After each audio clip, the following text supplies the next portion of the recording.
Innalhamdulillah nahmaduhu wa nasta'inuhu wa nastaghfiruh wa na'udzu billahi min shururi anfusina wa min sayyiati a'malina man yahdihillahu fala mudilla lahu wa man yudlil fala hadiya lahu asyhadu an la ilaha illallah wa asyhadu anna Muhammadan 'abduhu wa rasuluh Allahumma shalli wa sallim wa barik ala sayyidina Muhammad wa ala alihi wa ashabihi wa man tabi'ahum bi ihsan ila yaumil qiyamah. Subhanaka la ilma lana illa ma 'allamtana innaka antal 'alimul hakim wa tub 'alaina innaka antat tawwabur rahim. Qala rabbi shrah li sadri wa yassir li amri wahlul 'uqdatam min lisani yafqahu qawli. Allahumma ij'alna minal ladzina yastami'una al-qawla fayattabi'una ahsanah. Amma ba'du. Jamaah muslim ikhwan Islamiyah yang insyaallah senantiasa dirahmati taufik, hidayah serta keberkahan. Alhamdulillah kita hari ini bisa mengkaji kembali, kita bisa belajar kembali, kita bisa kembali meraup keberkahan daripada kitab Riyadhus Shalihin yang insyaallah masih banyak bab yang belum kita pelajari, tapi setiap hadis yang kita pelajari insyaallah pahala, keberkahan serta ilmu yang bermanfaat insyaallah senantiasa akan kita dapat. Kita sama-sama yakin bahwa duduknya kita di dalam satu majelis dengan niat hanya mencari ridho Allah, insyaallah segala permasalahan hidup apapun yang sedang saat ini kita hadapi, Allah berikan kemudahan, Allah berikan pintu jalan keluar, Allah berikan kesabaran, dan yang paling penting adalah Allah ridho akan apa yang saat ini kita lakukan. Maka mari sama-sama kita buka kajian kita kitab Riyadhus Shalihin pada pagi hari ini dengan bersama-sama membaca Al-Quran Al-Fatihah. Kita berdoa mudah-mudahan kita selalu dijaga oleh Allah dari hal-hal yang buruk dan Allah senantiasa dekatkan dengan hal-hal yang baik. Dan semoga kita kembali kepada Allah juga dalam kondisi yang terbaik dalam pandangan Allah. Ala hadhihi niyyah wa ala kulli niyyatin shalihah. Al-Fatihah. Al-Fatihah yang kedua untuk keluarga kita, anak-anak dan seluruh keturunan kita. Mudah-mudahan Allah juga senantiasa jaga, Allah jaga ilmunya, Allah jaga rezekinya, Allah juga jaga orang-orang di sekitarnya, dan mudah-mudahan Allah juga dekatkan dengan segala kebaikan-kebaikan. Allah temukan ia dengan ilmu-ilmu yang baik, Allah temukan ia dengan rezeki-rezeki yang baik, Allah temukan ia dengan orang-orang yang baik, dan Allah juga temukan ia dengan rahmat-rahmat dan keberkahan-keberkahan Allah yang lebih baik. Al-Fatihah. Fatihah yang ketiga untuk saudara-saudara kita yang berada di Palestina. Mudah-mudahan saat ini setelah berhentinya gencatan senjata kembali diserang, mudah-mudahan Allah masih tetapkan iman mereka, Allah masih berikan kesabaran dalam hati mereka, Allah tingkatkan keteguhan dan ketabahan, dan Allah kirimkan kekuatan untuk saudara-saudara kita di Palestina, sehingga dalam ujian yang mungkin menurut Allah ini adalah ujian yang terbaik bagi saudara-saudara kita masih diberikan kesempatan untuk bisa ikut berjuang, walaupun hanya lewat doa kita, walaupun hanya lewat sedekah yang kita berikan, bantuan berupa harta, berupa pangan, berupa sandang, yang mudah-mudahan saudara-saudara kita tetap diberikan keistiqomahan untuk tetap dalam naungan dan lindungan Allah Subhanahu wa Ta'ala. Al-Fatihah. Bapak-bapak, ibu-ibu, jemaah muslim Islamiyah, kita kita sebelum masuk ke bab yang baru, yaitu bab taubat, ternyata masih ada satu hadis yang memang ini hadisnya agak panjang, tapi insya Allah hadis ini juga tidak kalah penting dalam bab ikhlas wa ikhlas niat, karena hadis yang terakhir ini nantinya akan membahas tentang banyak hal yang terkait bagaimana bertawassul antara doa kita dengan amal-amal soleh kita. Maka bismillahirrahmanirrahim, kita masuk pada hadis nomor 13. Kalau dalam kitab syarah daripada kitab Riyadhus Shalihin, kalau berbeda cetakan, maka nomor hadisnya juga ada perubahan. Nah, kalau di kitab yang sekarang saya pegang, yaitu karya Imam Al-Allamah Muhammad Ibn Shalih Al-Utsaimin, ini hadis di babul ikhlas itu ada 13. Nah, kalau di hadis yang lain ini ada di nomor 12. Oke. Insyaallah sama. Wa an Abi Abdurrahman Abdullah bin Umar bin Khattab radhiyallahu anhu qala, dari Abi Abdurrahman Abdullah bin Umar bin Khattab, ini masih sahabat tadi.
Nanti kita bahas hadisnya yang lain waktu.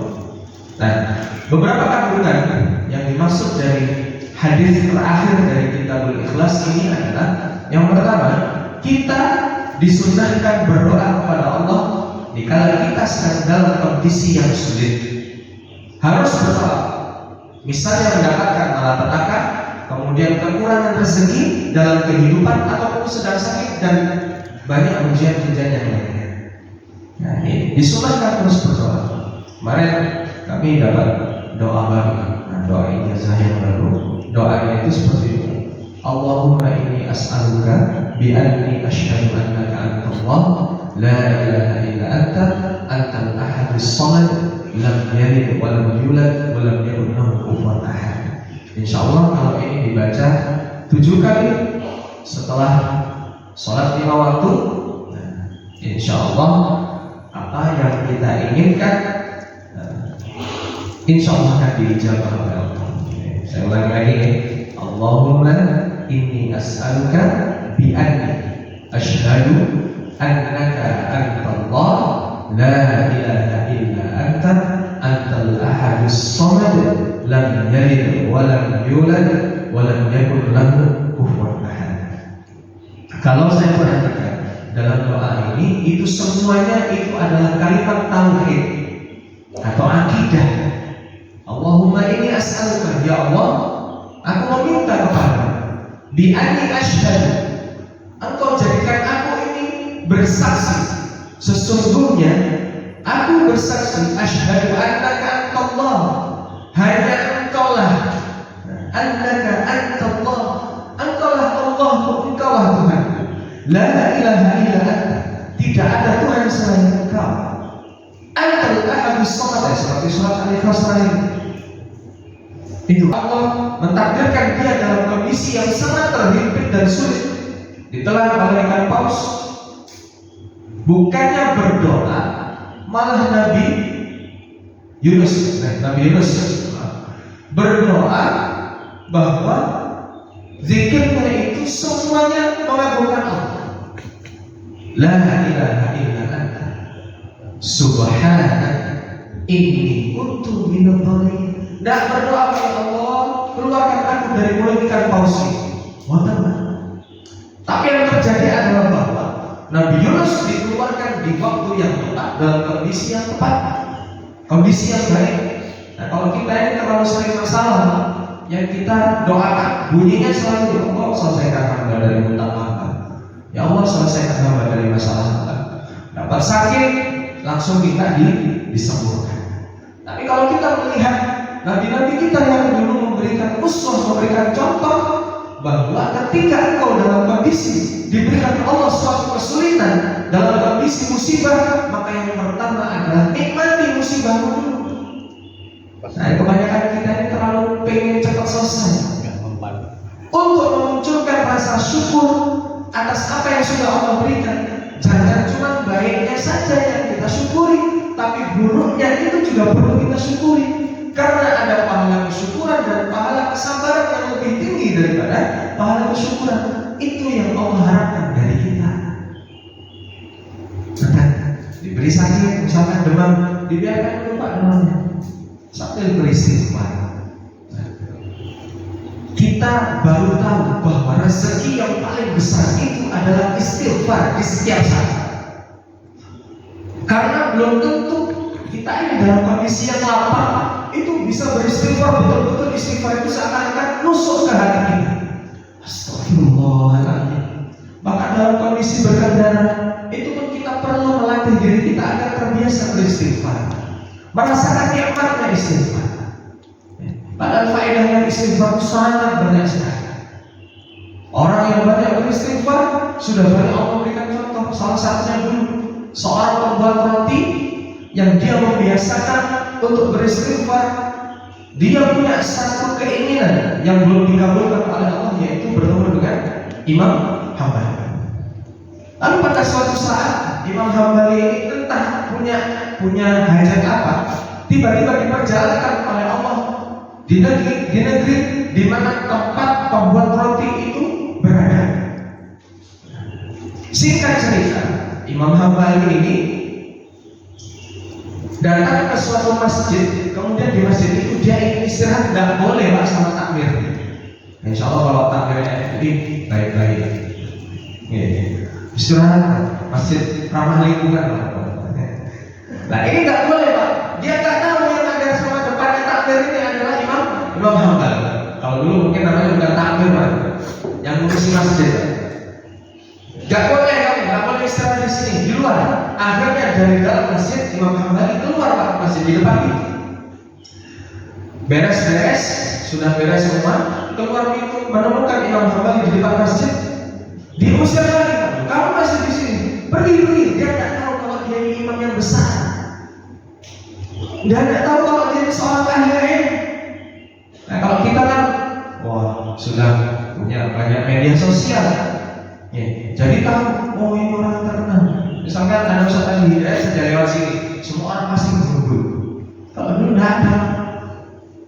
Insya Allah setiap dai sekarang ini sudah punya channel YouTube masing-masing.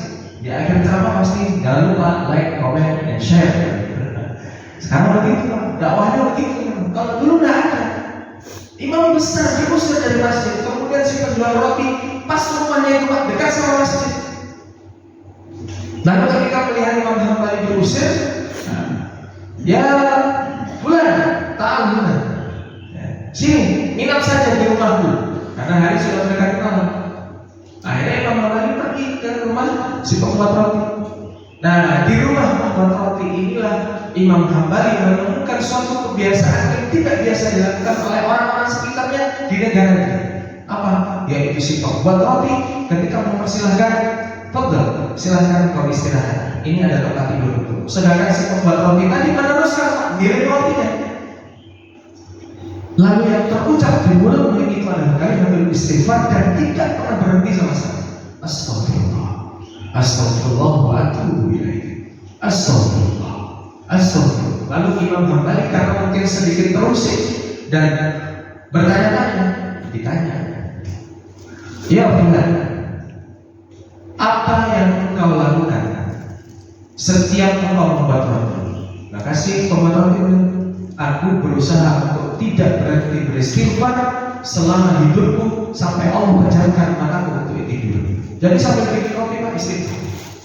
Astagfirullah. Nah, pertanyaan kedua adalah, lalu dari kebiasaan istighfarmu itu yang saat ini belum dikabulkan oleh Allah apa? Apa keistimewaan dari istighfar? Kata si pembuat roti tadi, alhamdulillah, tidak ada segala keinginan yang aku inginkan kecuali Allah mengabulkan semua. Kecuali satu hal. Wa madzalika. Imam Hambali bertanya, apa itu? Aku ingin bertemu dengan seorang ahli ilmu yang bernama Imam Ahmad ibnu Hanbal. Setelah itu Imam Hambal menangis menitikkan air mata. Wallah, ana Imam Ahmad ibnu Hanbal yang engkau tunggu-tunggu ini. Maka seketika itu si pembuat roti tadi sungguh-sungguh Pak. Ya Allah, ya Allah, betapa indahnya ketika kita bisa membiasakan diri kita basah untuk selalu beristighfar. Ternyata di balik itu Allah mengabulkan segala apa yang kita inginkan. Cuma terkadang kita ini kan malas, kena nikmat yang mungkin sedikit naik levelnya, wah sudah ada rasa senang, membiarkan hati kita kosong dengan sifat-sifat dunia yang Allah berikan sama kita. Maka untuk meredam itu Pak, salah satunya adalah ketika suatu pencapaian yang bisa kita capai, yang kita ucapkan dalam mulut kita agar tidak membatalkan syahadat, yang kita ucapkan adalah kita mengatakan hadza min fadli rabbi. Untuk bisa menekan sedikit sifat nafsu duniawi kita. Hadza min fadli rabbi. Ini semua karena kebaikan Allah. Bukan hanya sekedar ikhtiar kita sebagai manusia kita, melainkan ini adalah barokah keridhaan Allah terhadap apa yang kita lakukan. Maka jangan pernah sekali-kali kita membanggakan diri bahwa apa yang kita capai saat ini itu adalah murni dari tangan kita, murni dari ikhtiar yang kita lakukan. Nauzubillah. Kalau sudah begitu Pak, batal la ilaha illallah yang kita ucapkan. Kenapa? Karena kita tidak mendampingkan Allah dalam setiap ikhtiar yang kita lakukan. Padahal kalau kita tahu sesungguhnya keberhasilan, ketercapaian yang saat ini kita raih seluruhnya itu adalah karena Allah ridho dengan kita. Ilmu yang kita dapat karena Allah ridho, Allah berikan sama kita. Harta yang saat ini kita miliki, kalau Allah tidak memilih kita sebagai manusia yang terpilih untuk bisa mengemban harta yang lebih banyak daripada orang-orang sekitar kita, niscaya Allah tidak akan berikan kepada kita. Jadi mari sama-sama kita betul-betul bersyukuri apa yang Allah sudah berikan kepada kita. Nah, lalu ada kandungan yang kedua dari hadis yang tadi adalah kita ini disunahkan untuk bertawassul dengan amal perbuatan kita sendiri, yaitu dari amal-amal yang soleh. Nah, boleh bertawassul dengan amal-amal yang soleh agar kesulitan itu segera lenyap dan diganti dengan kelapangan oleh Allah Subhanahu wa Ta'ala. Yang dimaksud bertawassul di sini itu adalah membuat perantara antara amal soleh itu sendiri agar permohonan kita ini dikabulkan oleh Allah. Nah, jadi ya Allah, hamba punya amal soleh. Nah, apakah engkau ridho dengan amal hamba? Kalau engkau ridho ya Allah, kabulkan apa yang hamba mohonkan. Nah, salah satu amalnya tadi disebutkan Pak, satu yang paling utama itu adalah birrul walidain. Maka yang mungkin saat ini baik itu orang tua kita masih ada maupun tidak ada, segala yang kita lakukan kita berdoa sama Allah, ya Allah, hamba persembahkan amal soleh ini untuk kedua orang tua hamba. Itu baca Quran, ya Allah, semoga pahala daripada hamba membaca Quran juga ikut mengalir untuk kedua orang tua hamba. Gitu Pak. Nah, di sini ada catatan yang dijadikan perselisihan ulama itu adalah bertawassul kepada orang-orang yang sudah meninggal. Ini tidak saya bahas. Nah, jadi yang lebih utama itu adalah bertawassul dengan orang-orang yang soleh. Boleh Pak, kalau masih hidup boleh. Datang misalkan ke seorang kiai yang betul-betul memang dia ini orang yang soleh, ustadz dia orang yang soleh, kita tahu bagaimana kesehariannya, kita juga tahu apa yang dia perbuat, maka boleh kita memintakan doa. Karena apa? Karena orang tersebut adalah orang yang soleh. Boleh. Nah, kalau di sini yang tercatat adalah perdebatan ulama terkait bertawassul kepada orang-orang soleh yang sudah meninggal. Karena apa? Ada beberapa ulama yang menyampaikan ketakutan akan masuk ke dalam kesyirikan. Beberapa ulama mengatakan begitu. Tapi kalau dengan keyakinan yang kuat, beberapa ulama membolehkan. Gitu ya. Jadi, semuanya haram, tahlilan haram, yasinan haram. Nah, ya nanti kalau seperti itu. Nah, saya menyampaikan ada dua pendapat. Ada ulama yang masih berikhtilaf ya, antara membolehkan bertawassul dengan orang-orang yang sudah wafat. Yang lebih utama itu adalah bertawassul dengan orang-orang soleh yang masih hidup. Nah, tapi di sini tidak apa-apa. Ya, mandub karena asal hukum itu kan dibolehkan. Nah, setelah itu ada yang disunahkan, diwajibkan, diharamkan, dimakruhkan. Nah, semuanya masih diperbolehkan. Oke, kita masuk sedikit ke bab yang baru yaitu bab taubah. Nah, di sini qala ulama yaitu at-taubah wajibah min kulli dzambin. Fa in kanat al-ma'siyah bainal 'abdi wa bainal Allah ta'ala la tata'allaqu bihaqqi Adam. Nah, jadi taubat itu adalah wajib. Kewajiban atas segala seseorang yang sudah melakukan dosa. Fa in kanat al-ma'siyah bainal 'abdi wa bainal Allah. Jadi di sini taubat ini ada dua macam. Yang pertama, manusia melakukan maksiat itu ada dua macam. Yang pertama, dia melakukan maksiat hanya dengan Allah saja. Ya, jadi langsung yang dia lakukan itu adalah langsung berbuat dosa sama Allah. Lalu yang kedua, ada hubungannya dengan manusia. Dia berbuat suatu keburukan dengan manusia, sesama manusia, yang membuat Allah akhirnya murka. Jadi ada dua macam perilaku manusia, dalam melakukan maksiat. Yang pertama maksiat yang langsung sama Allah, yang kedua maksiat yang dilakukan sesama manusianya, yang dimana ketika ia melakukan maksiat membuat Allah itu murka, karena orang yang menjadi objek daripada kemaksiatan itu tadi tidak terima, tidak memaafkan, akhirnya menurunkan kemurkaan Allah kepada manusia kita. Salah satu syuhur. Saya menyampaikan hanya sampai syaratnya saja. Orang yang mau bertobat itu syaratnya ada 3. Yang pertama, ayyuqli'a 'anil maksiyah. Ayyuqli'a artinya berhenti total. Berhenti total 'anil maksiyah. Kemudian asal ayyadama 'ala fi'liha. Muncul rasa menyesal dalam dirinya. Wasalih ayyazimah an la ya'uda ilaiha abadan. Jadi dia berazam, dia punya niat untuk tidak mengulanginya perbuatan maksiat tadi abadan, selamanya. Nah, ini adalah syarat-syarat daripada bertobat. Ini tobatnya antara dia sama Allah. Ya, jadi al-maksiyah bainal 'abdi wa bain Allah Ta'ala. La tata'allaqu bihaqqi Adam. Syaratnya ada 3. Nanti alladzi tata'allaqu bihaqqi Adam ini adalah kita, yaitu syarat 3 lagi ditambah 1 syarat lagi, yaitu wa ayyabru'a min sahibiha. Nah, syarat yang keempat, kalau dia melakukan maksiat dengan sesama Bani Adam, sesama manusia, maka ditambah 1 lagi, yaitu dia melepaskan tanggungan dari sahabat atau dari orang yang dimana dia berbuat buruk kepadanya. Misalkan kalau punya hutang atau uangnya dibawa kabur, maka harus diselesaikan dulu sama saudaranya yang tadi. Melakukan apa lagi? Ghibah. Kalau dia merasa tersinggung sehingga mengundang murkanya Allah, maka dia harus menjadikan saudara yang dia ghibahi tadi sampai memaafkan dirinya. Itu kan? Difitnah sama sampai memaafkan si pelaku ini.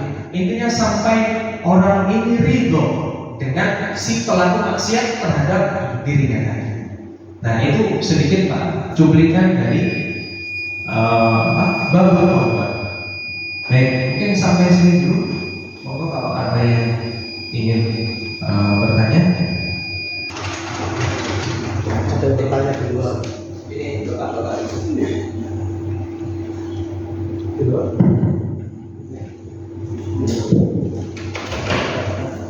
Ini ada yang tidak mudah, Oke, tidak mudah. yang tak sebuah kalau tidak dilakukan awal kemarin. Yang ketiga, pemindahnya ketiga.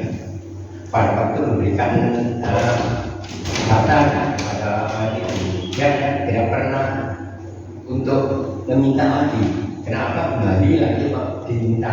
Berbeda, disangka kamu menghina. Mohon dijelaskan. Si pemuda yang nomor 3 tadi Pak. Nah, pemuda yang nomor 3 itu tadi kan memberikan upah atas apa yang dikerjakan oleh bahasanya apa biar mudah Pak ya, pekerjanya. Nah, si pekerjanya tadi dia meninggalkan dari ketika mungkin pembagian gaji ketika itu. Nah, pekerjanya meninggalkan dan tidak mau mengambil harta. Nah, mungkin suatu saat dalam hadis ini kan suatu saat dia sedang butuh, kemudian datang lagi di tempat kerjanya tadi. Nah, si owner atau si pemilik usaha tadi ternyata gajinya itu tidak diambil untuk dimasukkan ke kasnya perusahaan, rasanya begitu Pak. Tidak dimasukkan kas perusahaan, justru ini diputar lagi, dikembangkan lagi sampai banyak yang dihasilkan. Nah, kalau mungkin dulu kan banyak itu kan dibelikan hewan ternak, kambing, unta, sapi, gitu kan. Nah, suatu ketika dia mungkin sedang butuh, datang lagi ke ownernya tadi meminta. Nah, yang dilakukan owner kan sudah betul, tidak memakan haknya orang, sudah betul, justru malah dikembangkan sama dia. Entah mungkin dia tahu bahwa si pekerja ini mungkin keluar dari situ karena gajinya sedikit, mungkin begitu, upahnya sedikit dan lebih banyak di tempat yang lain. Ternyata dia ke tempat yang lain juga menemukan yang upahnya lebih besar dari upah gaji yang pertama. Akhirnya dia datang lagi setelah beberapa waktu, datang ternyata melihat dan sudah disiapkan bahwa ini loh, ini adalah gaji yang upah yang belum kau tinggal, aku kembangkan upah itu. Tapi dia merasa terhina, aku nggak kerja di sini kok bisa ini bisa berkembang seperti ini. Mungkin dia juga bermaksud, jangan-jangan ini uang haram. Mungkin bermaksud begitu, makanya kamu jangan menghina saya loh ya. Misalnya seperti kita di sini, kita punya kita sebagai owner suatu perusahaan, kemudian ada orang yang dia baru masuk ke salah satu pekerjaan kita, kemudian ketika pembagian gaji melihat gajinya kok sedikit, agak diambil sama dia, merasa kemarin di sana ada tempat yang lebih baik, gitu kan? Kemudian ternyata masuk ke tempat kerja yang lain, gajinya tidak lebih besar dari itu, balik. Nah, sama si owner tadi, karena dia tahu syariat, akhirnya uangnya diputar saja, dikembangkan. Ternyata benar berkembang uangnya. Akhirnya datang, kan hal seperti ini biasa Pak. Datang, kalau di kita biasanya ya udah ini gaji. Bahkan bisa jadi dipotong Pak yang biasanya ya. Kamu dulu sombong kok, ya sudah saya potong, ya ini gajimu. Tapi sama yang ownernya itu dia nggak dipotong, justru malah dikembangkan. Ibarat kata ini adalah saudaranya si pemilik usaha tadi. Itu ternyata si pemuda tadi datang, pekerja tadi datang melihat kok jadi berkembang. Kamu jangan menghina saya loh, katanya. Mentang-mentang dulu ketika sedikit saya nggak ngambil, kemudian kau olok-olok aku dengan ini loh, aku tak kasih yang banyak gitu Pak. Biasanya kan begitu. Haknya tidak sebesar itu. Akhirnya ya, dia mungkin merasa tersinggung, tapi ya ujung-ujungnya diambil semua, tidak menyisakan satu pun hewan di tempatnya tadi. Mungkin itu. Ya. Tadi dari sebuah riwayat tadi itu yang terkait dengan sebuah riwayat tadi yang tawasul, saya tertarik dengan yang pertama. Tadi yang pertama itu seorang laki-laki itu bertawasul dengan tawasul dengan memberikan makan atau minuman sampai menunggu sampai dia sampai bangun. Nah, pertanyaannya sekarang yang menjadi pertanyaan, apakah seorang laki-laki lebih mengutamakan memberikan nafkah kepada orang tua atau kepada keluarga istri dan anak? Nah, ini tekanannya kan tadi kalau dari sebuah riwayat itu kan seperti itu. Tanya lagi. Oke, kalau dalam hadis ini salah satunya dipakai untuk mengkiaskan kewajiban seorang anak laki-laki ketika orang tuanya masih hidup, maka yang didahulukan itu tetap adalah ibunya, orang tuanya. Ya, jadi gambaran dari hadis yang disebutkan tadi, ketika anak sama istrinya ada, ini kondisinya semuanya dalam kondisi minus, dalam kondisi tidak memiliki apapun dan hanya bergantung sama si laki-laki tadi. Jadi pertanyaan tekanannya kepada apakah ini analogi untuk orang tua didahulukan atau istri dan anaknya. Kalau melihat hadisnya tadi, memang yang didahulukan adalah orang tuanya, ibu yang paling utama. Gitu kan. Jadi ada hadis juga mengatakan ketika ibu masih ada di dunia, tandanya surga bukan masih ada di dunia. Ketika beliau masih menenangkan harta, tandanya rezeki kamu masih lancar. Gitu. Pokok yang lain, kalau mau bahas. Terima kasih. Menyambung dari Pak Fairul yang berkaitan dengan orang yang tidak diambil gajinya tetapi justru dikembangkan. Mestinya kalau dikembangkan seperti tadi dikatakan bahwa hanya sebatas hak mereka saja, tapi dia melebihkan itu adalah pekerjaan atau sodako yang luar biasa. Berkaitan dengan hal tersebut, tapi ada nilai tambah. Tetapi sekarang berkaitan dengan hutang.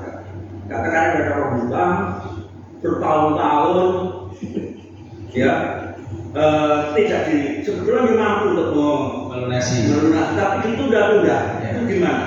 Mestinya kalau secara mengambil ibrah daripada itu, pinjam lama, mestinya kalau dia sudah mampu, mestinya ada tambahan barangkali itu ya, ada tambahan Bunga. bukan bunga, Oh, bukan bunga. ini rasa terima kasih karena sudah dipinjam sekian lama seperti itu. Iya. Terima kasih. Iya. Ini juga banyak istilah Pak ya terkait hutang. Karena memang nanti sebenarnya ada bab sendiri khusus tentang membahas tentang hutang. Tapi secara singkat bahwa memang kalau secara akad jual beli itu kan yang namanya riba itu adalah kelebihan harta yang mungkin di situ tidak sesuai dengan akad awal. Nah, riba itulah yang membuat manusia terjerat dalam suatu lembah kebodohan. Atau Rasulullah itu kan perang. Yang diperangi bukan hanya Allah saja, bukan hanya sesama manusia, tapi Allah dan Rasulnya. Nah, kalau dalam masalah hutang, memang tidak ada yang namanya lipatan daripada penambahan hutang. Yang berapa dipinjam, kalau sesuai dengan syarat Rasul, ya itu yang dikembalikan. Ya, cuman kan kalau kita zaman kita sekarang ini sama seperti orang memaafkan. Orang mau memaafkan itu kan secara kalimat mudah, tapi abot di hati. Nah itu sama. Nah bagi orang antara si yang memberikan hutang dengan yang dihutang seharusnya di awal itu harus ada akad. Kalau negara kita negara hukum bisa jadi dihitam putihkan Pak. Ada perjanjian dan akad yang disepakati sehingga kalau sifatnya kekeluargaan akhirnya kan molor-molor. Oh kalau dulur diri kayak gitu biasanya gitu. Itu yang membuat terkadang kita sebagai warga negara Indonesia yang lebih mendahulukan rasa simpati itu tadi terjebak sendiri ketika dalam suasana atau situasi yang seperti ini. Maka lebih baiknya di awal itu ada akad.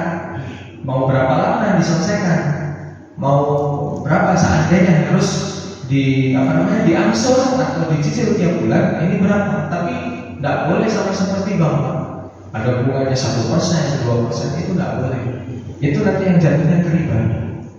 Maksudnya gini, bukan masalah harga lipatannya, tetapi sebagai rasa terima kasih Si penghutang tadi terhadap yang dihutangi. Ya karena orang itu kan mempunyai nilai. Katakan emas, katakan pinjam emas 1 gram atau 50 gram lah. 3 tahun dengan 1 tahun itu udah beda. Nah, mestinya seperti tadi yang diutarakan di pertama, orang yang ketiga tadi, bahwa sebagai bentuk terima kasih diberi kelebihan karena saya sudah pinjam uang bapak selama ini, saya tidak karena ini sangat bermanfaat bagi saya. Seperti tadi orang yang pertama tidak diambil tapi diputar, ya, diberikan semua. Itu kita beda. Oke, Pak. Ya. Jadi harus ada tambahannya tidak itu. Ya, ini hampir sama seperti koperasi yang ada di sekolah saya. Jadi sekolah saya itu ada koperasi, namanya koperasi SRM. Jadi dia sifatnya ketika kita meminjam, misalkan saya pinjam 5 juta, di situ nanti ada infak. Yang infak itu disepakati bersama. Misalkan 5 juta, infaknya berapa? Pertama, yang diajukan adalah terserah yang pinjam sebagai rasa terima kasih saya karena sudah diberikan pinjaman kepada si admin. Jadi adminnya cuma 1 Pak, tapi ngurusi 150 orang. Jadi ada infak. Tapi ternyata sama si adminnya tadi, ternyata uang itu tidak diambil secara pribadi Pak. Itu justru malah diwakafkan. Jadi misalkan 1 tahun dia terkumpul dari orang-orang yang hutang infaknya tadi, itu terkumpul itu justru malah diberikan dalam bentuk wakaf. Misalkan ada masjid yang perlu wakaf apa, itu diberikan di situ. Kalau itu jelas Ustaz. Ya, ini mungkin saya menambahkan sekarang ini kan atas karena dia merasa berterima kasih. ya. Nah, pertanyaannya juga ini pertanyaannya jadi bersayap.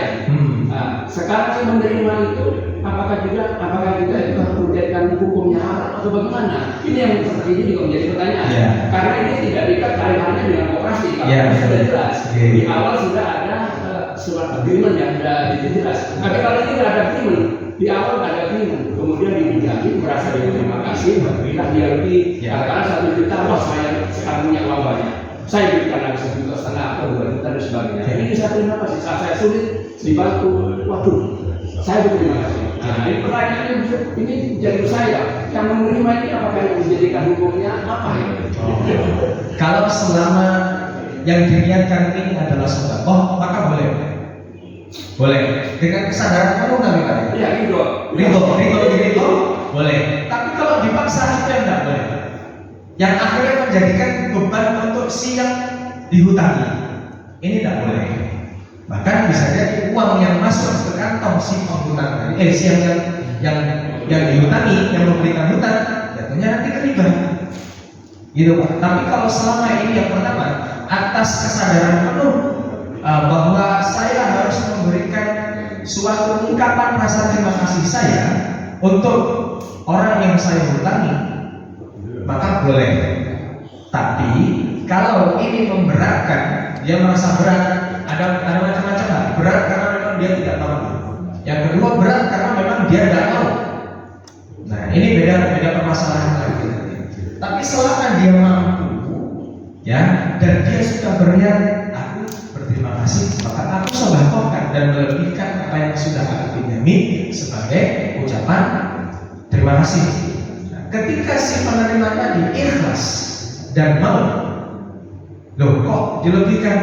Tidak apa-apa. Ini adalah rasa terima kasih saya karena sudah. Tapi biasanya Pak, ada yang mau, ada yang nggak mau. Sudah, ini saya kasihkan kembalikan ke kamu lagi, silahkan sedekahkan di tempat yang lain. Ada yang begitu Pak. Nah, tapi kalau mau menerima mungkin ketika itu sudah butuh juga, boleh sebenarnya. Jadi nah. Tapi kalau positif Pak, gratifikasi kan pakai Pak. Ya. Jadi selama niatnya ini Pak ya, selama niatnya benar-benar ridho, si penghutang ridho dan yang dihutangi ridho, maka boleh, tidak apa-apa.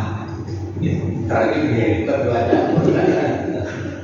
boleh yang diberikan dipasokan atau dipasokannya diri. Boleh. Selama ridho tadi Pak. Gitu. Ini berkaitan tadi perkembangan hutang orang hutang. Sebetulnya ada kemampuan untuk bayar. Ya. Tapi dia mau udah gimana itu?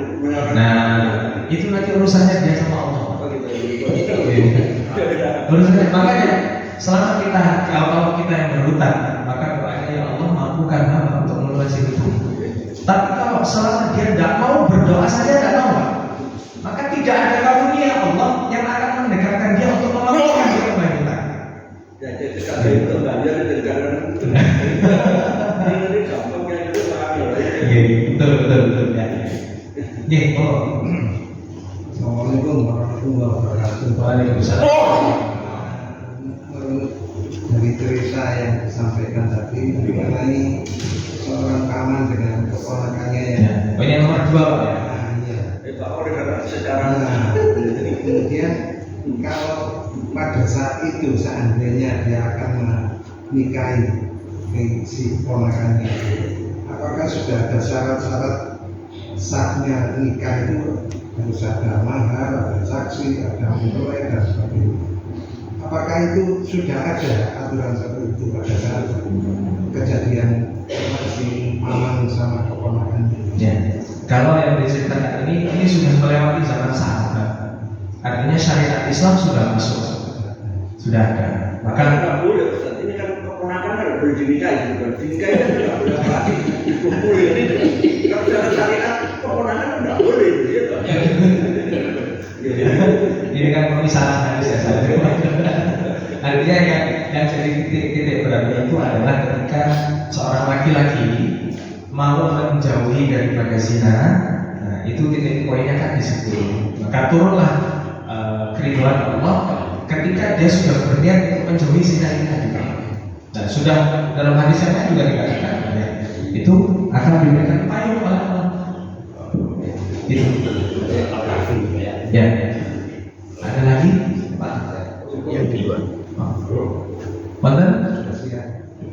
Oh, sudah. Matahari sudah terbit Pak. Waktunya syuruk. Oke, alhamdulillahirobbilalamin. Mudah-mudahan dari ngaji kita pagi ini Allah turunkan keberkahan bagi kita semua. Kita berdoa segala kesulitan yang Allah berikan pada kita. Semoga Allah hadirkan kesabaran yang luar biasa hingga Allah datangkan jawaban dari setiap permasalahan yang saat ini kita hadapi. Yang dalam kondisi sempit, semoga Allah lapangkan.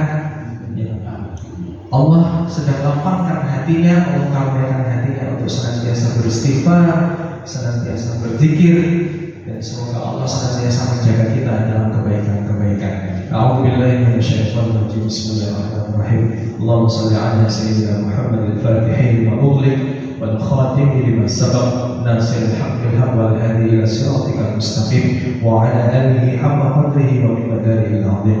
Allahumma anta rabbuna la ilaha illa anta khalaqtana wa nahnu 'ibaduka wa nahnu 'ala 'ahdika wa 'adika mastata'na na'udzu bika min syarri ma sana'na نبوء لك بنعمتك علينا ونبوء بذنوبنا فاغفر لنا فإنه لا يغفر الذنوب إلا أنت فاغفر لنا ما قدمنا وما أخرنا وما أعلنا وما أسررنا وما أنت أعلم به منا اللهم أنت المقدم وأنت المؤخر لا إله إلا أنت ولا إله إلا غيرك أنت على كل شيء قدير اللهم إنا نسألك بأننا نشهد أنك أنت الله لا إله إلا أنت الأحد الصمد لم يلد ولم يولد ولم يكن له كفوا أحد ربنا آتنا في الدنيا حسنة وفي الآخرة حسنة وقنا عذاب النار الحمد لله رب العالمين. Kita tutup dengan kafaratul majlis. Subhanallahumma wa bihamdika asyhadu an la ilaha illa anta astaghfiruka wa atubu ilaik. Mohon maaf. Assalamualaikum warahmatullahi wabarakatuh.